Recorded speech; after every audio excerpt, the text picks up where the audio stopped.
What's up, YouTube? It's the Action Figure Grader coming back to you with another video. Thank you again for tuning in to the channel.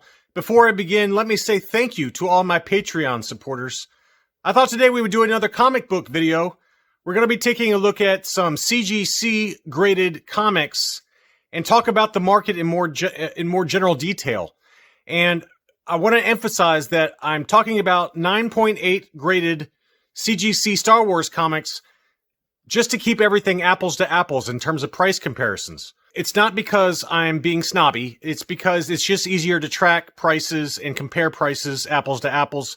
But this logic that I'm going to use in this video in terms of buying tips can really apply to anything. It can apply to raw comics that are ungraded. It can apply to 9.6, 9.4, whatever. But I wanted to talk about the insane prices on certain comics and some of the other buying ideas that are out there to take advantage of maybe some other collectibles that are more within a reasonable budget. Some of the first appearance comics that are out there and key issues are very, very expensive right now. And I'm going to pick a select few of them that are out there, show you the current prices, and then show you some other buying options that might make more sense given the current high prices. So we're going to talk about key issues. We're going to talk about first appearances. And we're also going to compare them to second appearance comics.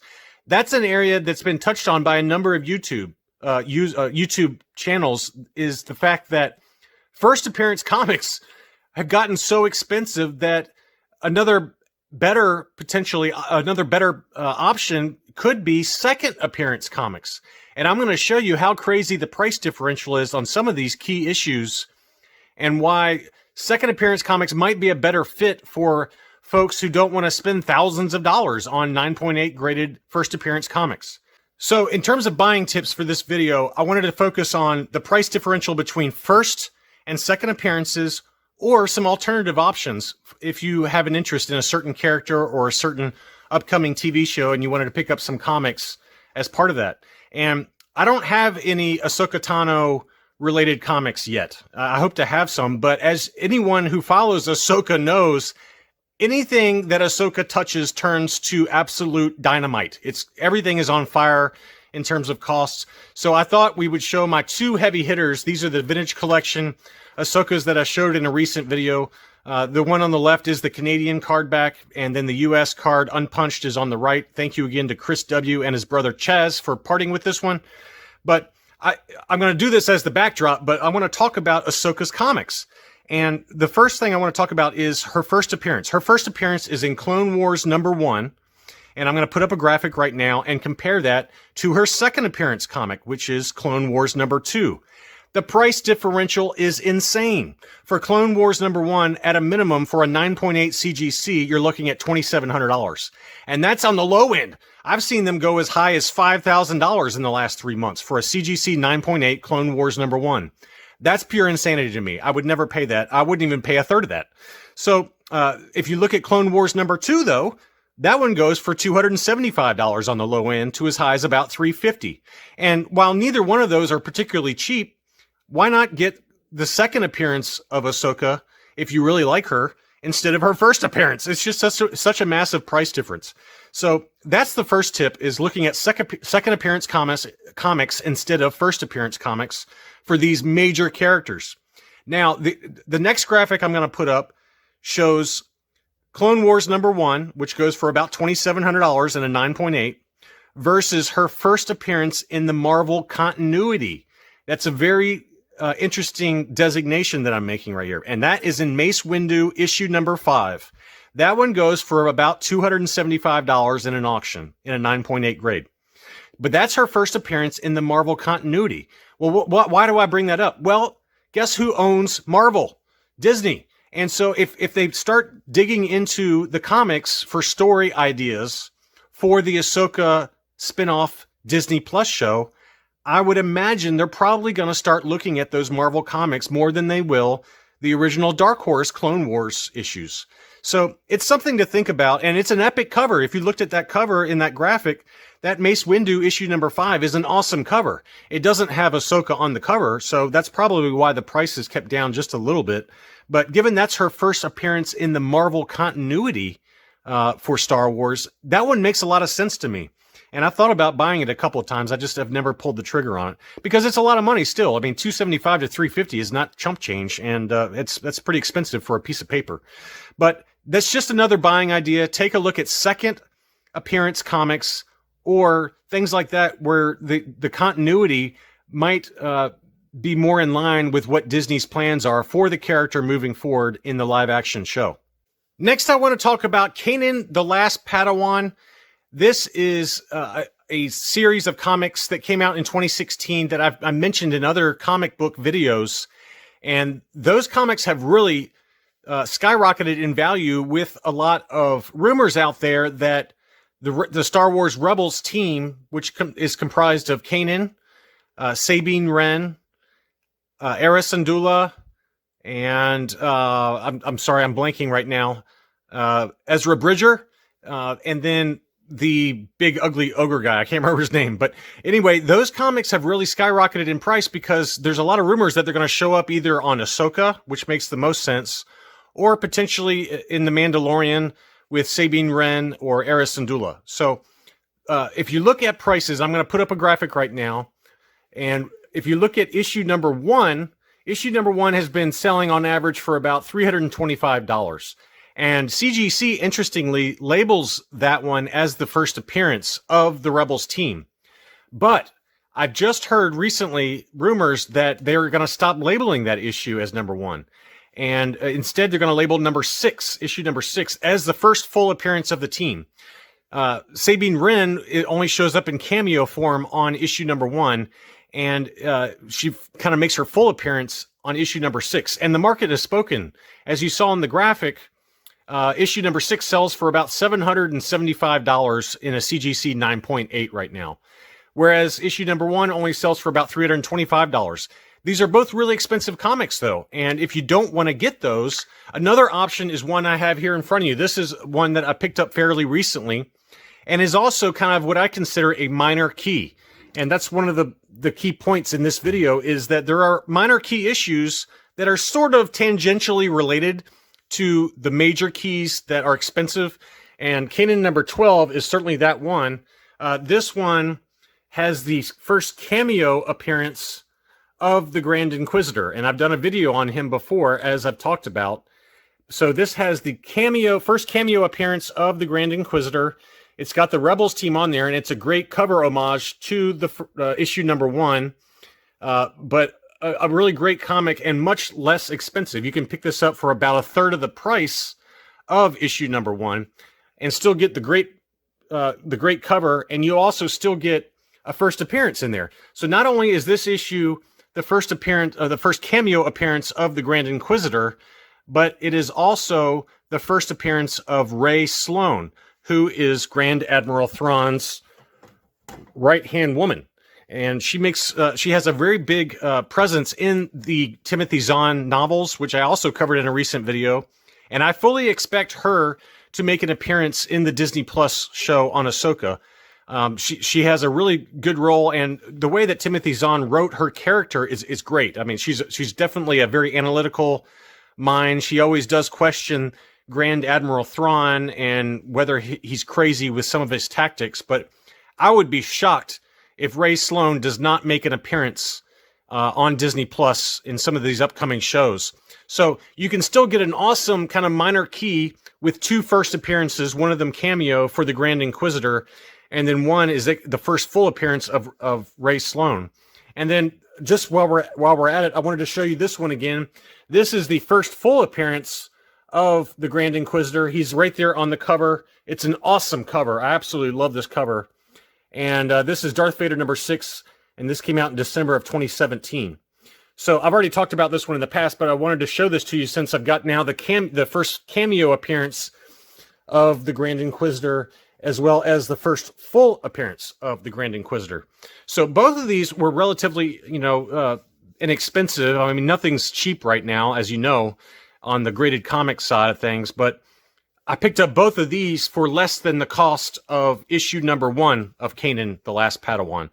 So again, it's just another buying idea for those that are looking to spend their money a little bit more carefully versus buying these really expensive issues. And with CGC potentially changing the label in the future of issue number 1 to no longer have the first appearance of the Rebels team and instead putting that on issue number 6, it makes a lot of sense to consider other opportunities. Another really hot comic right now is Darth Vader issue number 3. As you see here on the left, this is the first appearance of Dr. Aphra and her 2 droids. This comic has gone up a lot in value, and I was able to pick it up, and I probably got it towards the short-term bottom in terms of the price point. But this is the first appearance of Dr. Aphra. But what if you don't want to spend that kind of money? I mean, it's a lot of money to buy this comic. I normally would never have spent that kind of money on a piece of plastic and some printed paper, but I absolutely love Dr. Aphra as a character, and decided that I really wanted to get that one. But if you don't want to spend that kind of money, there are some other options, some other minor character first appearances that you may want to consider. And I was thinking specifically about Dr. Aphra's love interests. She's got 2 different love interests so far in the comics. And I'm going to put up a graphic right now that has the first appearance of Dr. Aphra's 2 love interests. The first one is in Star Wars number 3, or excuse me, Dr. Aphra number 3, volume 1. That is the first appearance of Magna Tolvan, and I've talked about her during the Dr. Aphra video that I made. She is an Imperial officer who has a kind of a complicated relationship with Dr. Aphra and is a sort of a love interest. I fully expect if they make a Dr. Aphra show, which seems to be when, not if, it just, all the rumors have just been out of control lately with casting and things like that.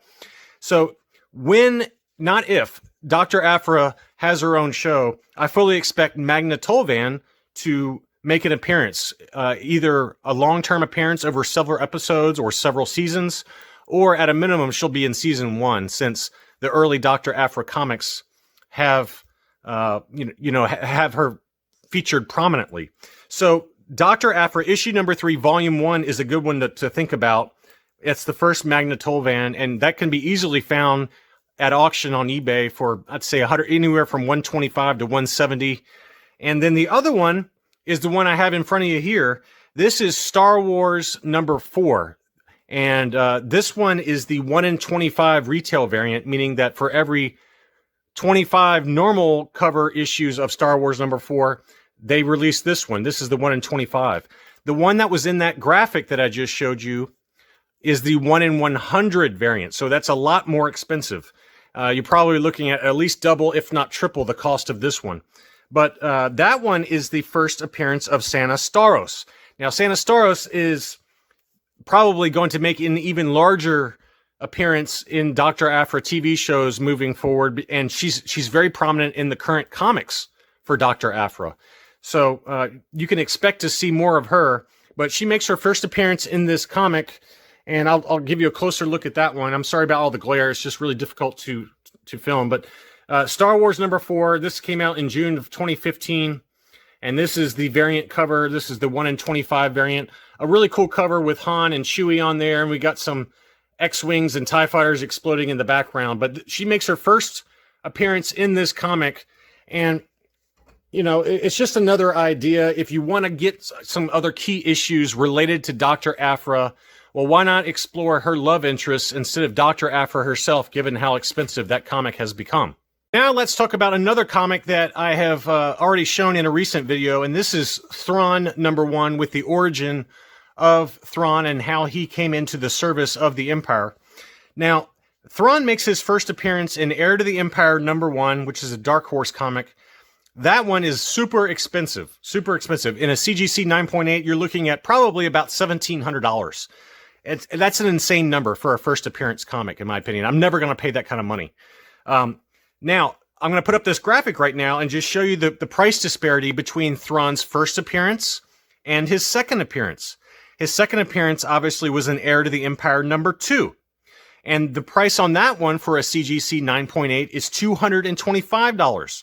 So to go from a first appearance to a second appearance, it's a massive difference. You're talking almost $1,500 in price difference for a comic that came out 1 month later. And admittedly, the cover on this one, on issue number 2, isn't nearly as nice as on issue number 1. Issue number 1 has Thrawn on the cover. It's got Luke on the cover. So obviously it's iconic, and, it's a high demand comic. But it goes back to the point I'm trying to make in this video, is that minor keys and second appearance comics are much more budget friendly.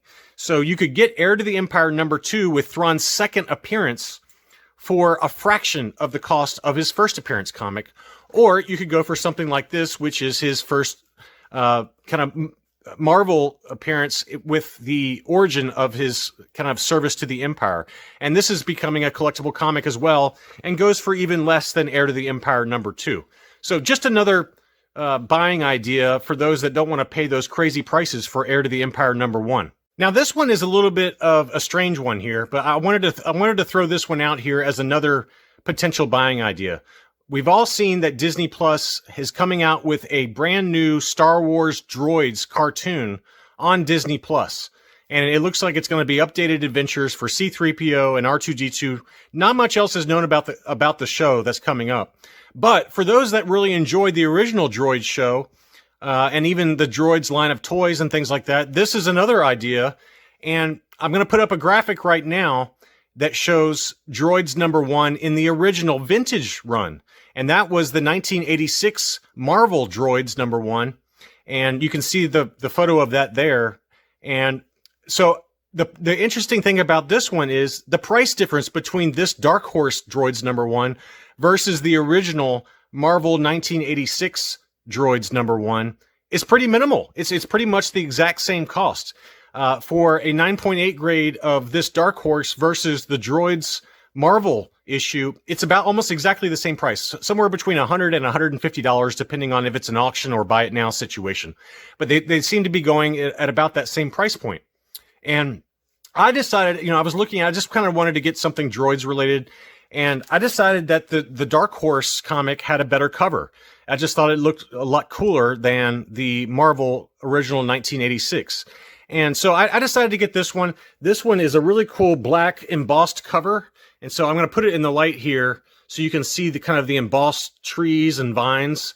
And you can see C-3PO and R2-D2 kind of peeking around the corner there. And the reason I went with this one is that this one's probably a little bit tougher to get in a high grade versus the Marvel 1986 issue.